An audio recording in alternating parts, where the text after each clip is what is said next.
What's good, guys? It's your girl Faith, and welcome back to Faith Facts. Now, this is the first video of my kind of a big deal announcement series where I post a new video every day to reach 125 subscribers. So make sure to hit that subscribe button. So today we are talking about a video that some of you may remember. About 11 months ago now, I posted a little video called The True Story of NSYNC. And it's my most popular video now. And I got a lot of feedback from it, both love and hate. And I watched it and I said, wow, this is pretty unprofessional. So I decided I'm going to do this one over again for you guys.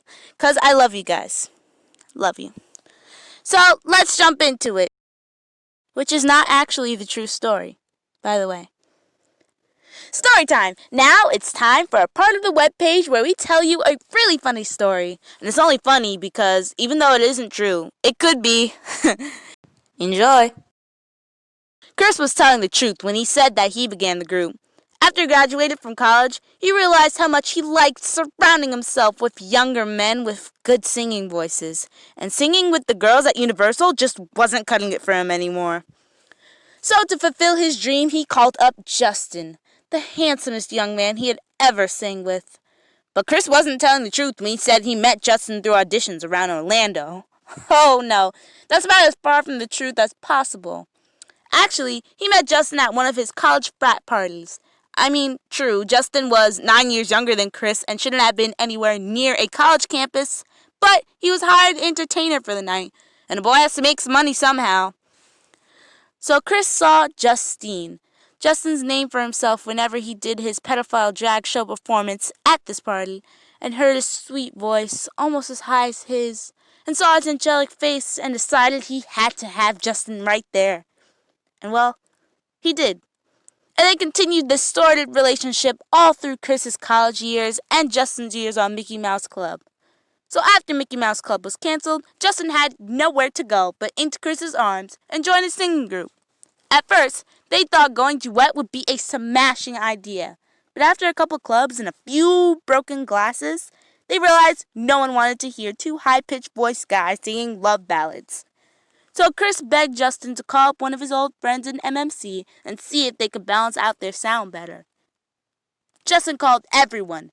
Josh, Matt, Dale, Ryan, Tom, but no one wanted to sing with the two gay guys. The only thing left to call was JC. The thing about Justin and JC was, though, they had always been a bitter rivalry between them, and they couldn't stand each other. Justin would always follow JC around on Mickey Mouse Club and tried to act and sing like him, and all JC wanted to do was twist Justin's body into a coat hanger. But after Tony threatened Justin's life and told him if he ever called back his apartment, he would have him shot and thrown into the Kissimmee, Justin gave up his pride and called JC. JC was desperate. He tried to make it on his own, but his alcoholism and caffeine addiction just kept getting in the way of his solo career. Besides, he'd been out of Orlando for a while and didn't know about the thing between Justin and Chris.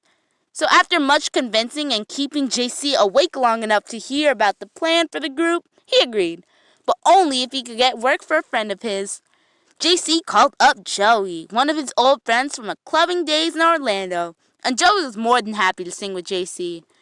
Joey had just gotten laid off at Universal after he developed a horrible allergic reaction to the monster makeup and werewolf fur used in the stage show he was in.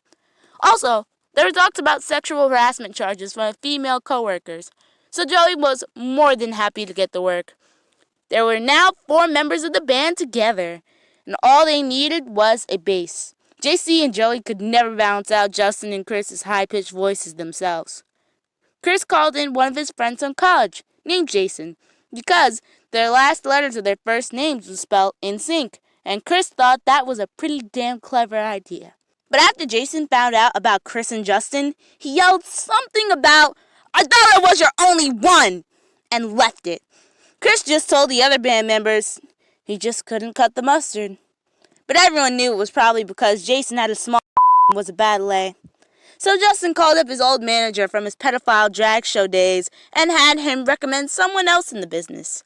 His name was James, but all of them called him by his middle name, Lance, because his drag show name was Lancette, and it was easier to remember Lance that way. Justin went to go meet Lance in Mississippi and fell instantly in love. And although Lance did have feelings for Justin, he could never desert his first love, Toby the horse. Lance was always into bestiality, and he found a true love in this relationship with Toby. Justin knew the only way he could get Lance to join the group was by getting Tony out of the way.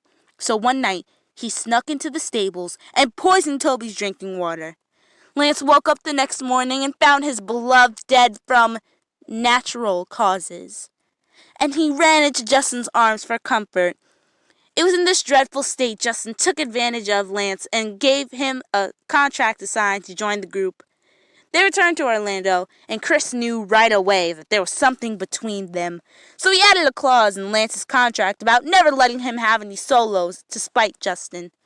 So now, NSYNC had been created, but they were far from fame, and it seemed everyone in Orlando knew about the sordid gay affairs going on within the group, and no one wanted to hire them. But knowing that Europe was more liberal on their homosexual views, the boys hightailed to Germany. As soon as their managers got Chris and his little dog Buster to stop trees, Justin and Lance to stop, JC to stay out of the bars, and Joey to stop chasing skirts, they finally knuckled down and began to teach them all to sing and dance. And, as they say, the rest is history. Only in Orlando, people only in Orlando, will dreams like this come true.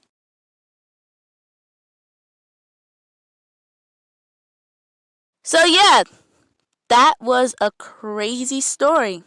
I didn't write it. I actually got it from this website called NSYNC Are Puppies at angelfire.com.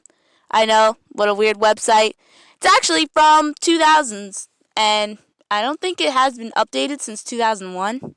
They say on it that the people who ran it were named KB and Kelly, and I need your help, guys. I need help in finding KB and Kelly, because I need to tell them how awesome at writing they are. I love this story. It is so funny to me, and the rest of the website is just extremely hilarious. So if anyone knows KB and Kelly and who were fans of NSYNC and in college in 2001, please hit me up.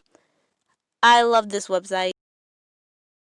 Well, anyway, don't forget to like, comment, and subscribe to this channel if you love it. We are almost to our goal of 125 subscribers, and I couldn't have done it without your help. We need you and you only. And don't forget to share this video if you care. It helps the algorithm, and it gives people a chance to see this beautiful, fun content. And turn on post notifications. You'll get notified every time I post a new video, and you'll stay in the loop. So, yeah, thank you for listening to this. Mom, Dad, I'm sorry. And that's it. Peace out.